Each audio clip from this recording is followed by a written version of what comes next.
Oi pessoal, tudo bem? Nossa primeira aula, depois da -2, -1 e a zero, essa é a aula um, falando sobre o estágio do espelho. As bases eu já deixei para vocês, né? O estágio do espelho, então, é o texto inaugural do Lacan na Psicanálise, ele mesmo fala isso, e é um texto que visa responder uma questão colocada por Freud, como é que se dá a passagem do autoerotismo para o narcisismo, questão que o Freud traz aqui no Introdução ao Narcisismo, né?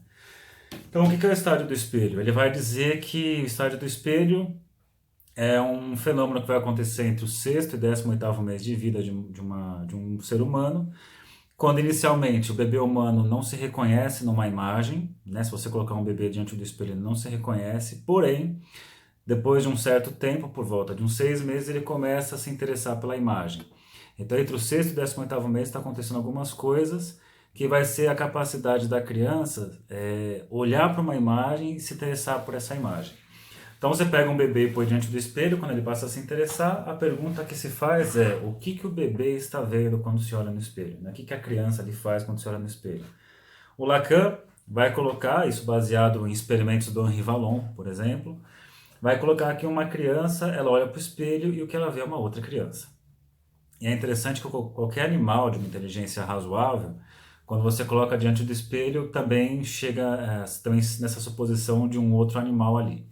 Se você colocar o espelho na frente de um peixe, acontece isso, de um pássaro, de um macaco e do bebê humano também.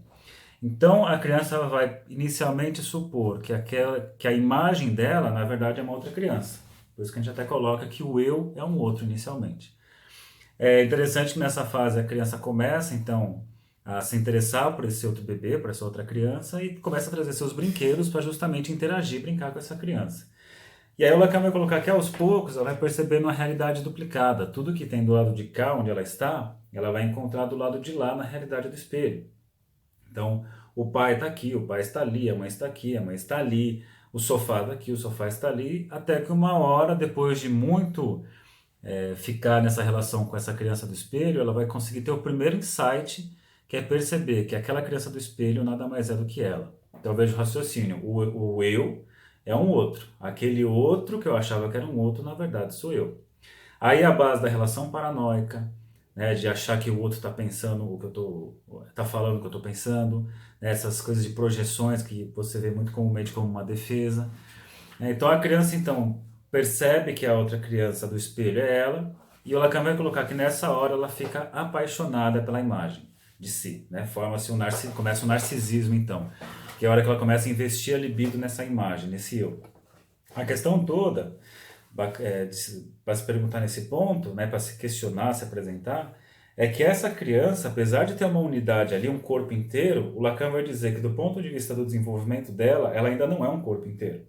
Ainda é um corpo muito frágil, muito prematuro, que não consegue andar direito, que mal fala, que mal se sustenta de pé. Porém, quando a criança se vê naquela imagem, ela fica tão encantada que ela esquece, ela ignora sua limitação.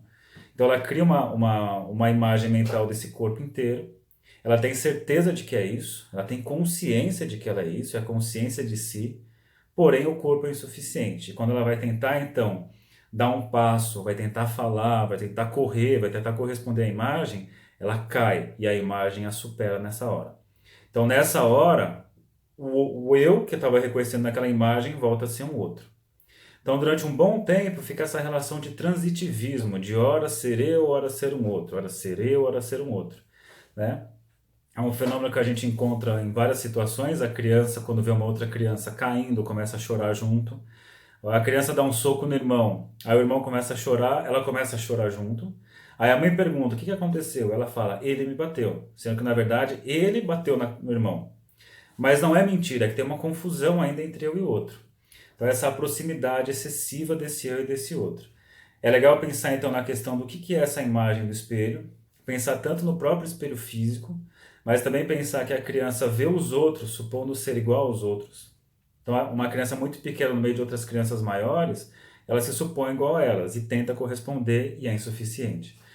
E talvez o ponto mais interessante de se pensar desse espelho é o desejo dos pais, que são projetados como uma imagem para a criança. Então, a criança, quando nasce, ela nasce ali com uma certa missão já esperando por ela. Qual que é a missão? Seja isso daqui.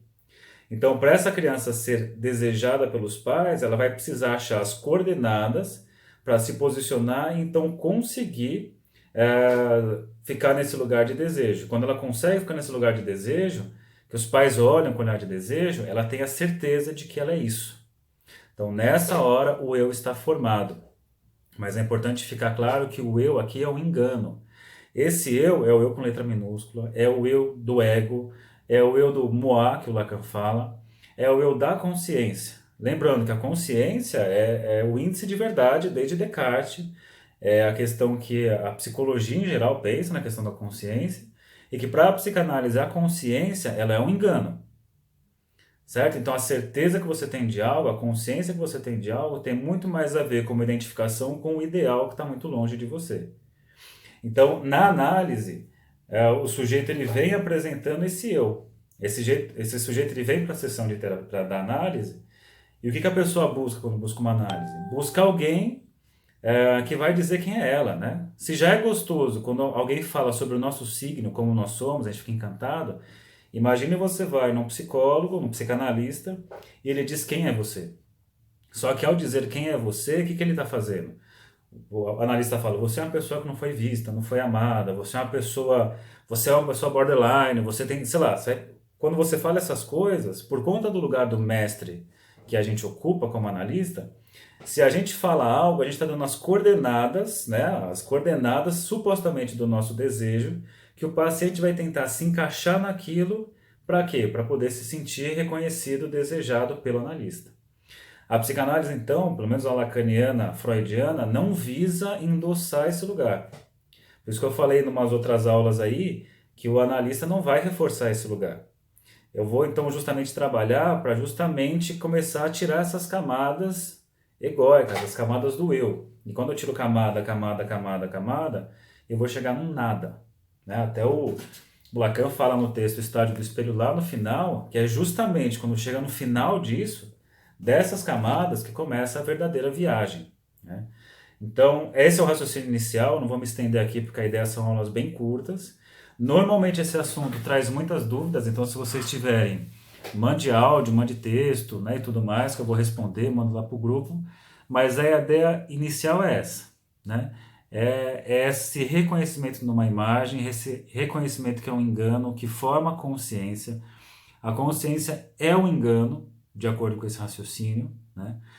A consciência, que está numa base narcísica, o sujeito vai para a análise buscando reforçar essa base narcísica, e o analista precisa sair desse lugar de ficar endossando essa base narcísica.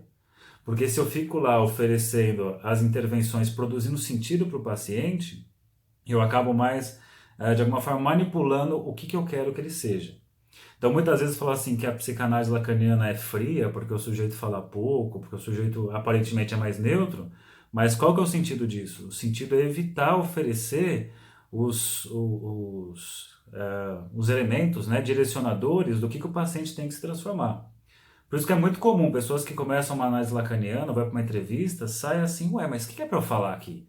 Eu não sei, eu falo uma coisa, outra pessoa parece que não diz o que é. Justamente, a pessoa espera que você diga o que você quer saber para que ela possa se transformar nisso.